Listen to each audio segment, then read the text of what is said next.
কোরবানিতে কোন কোন পশু কোরবানি করা যায় এবং সে সমস্ত পশুদের বয়স নির্দিষ্ট আছে কিনা বা যে কোনো বয়সের পশু কোরবানি দিলে কোরবানি হবে কিনা।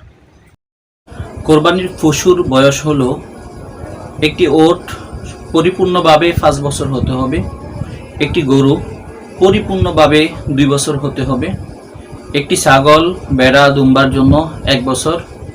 তবে বেড়া দুম্বা যদি 6 মাসের বেড়া দুম্বা মোটা তাজা বা দেখতে 1 বছরের মতো মনে হয় তাহলে সে সমস্ত বেড়া দুম্বা দ্বারা কোরবানি দেওয়া জায়েজ হবে। মহিষের ক্ষেত্র 2 বছর পরিপূর্ণ হতে হবে।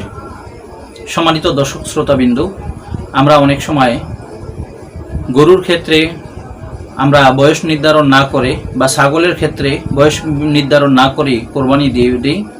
এটা কোরবানি শুদ্ধ হবে না, বরং কোরবানি শুদ্ধ হওয়ার জন্য একটি ওট পরিপূর্ণ 5 বছর পূর্ণ হয়ে 6 বছরে পদার্পণ করতে হবে।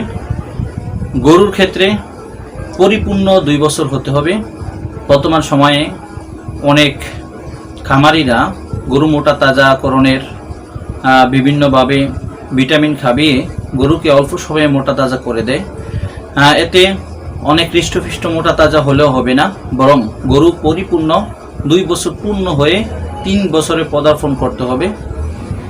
ছাগলের ক্ষেত্রে আমরা অনেক সময় এই বিষয়টুকু লক্ষ্য করি, অনেকেই বলে যে ছাগল মোটা তাজা হলে 6 মাসের ছাগলও দেওয়া যাবে। বিষয়টা এরকম না, বরং ছাগলের ক্ষেত্রে পরিপূর্ণ 1 বছর হতে হবে, অন্যথায় কোরবানি শুদ্ধ হবে না।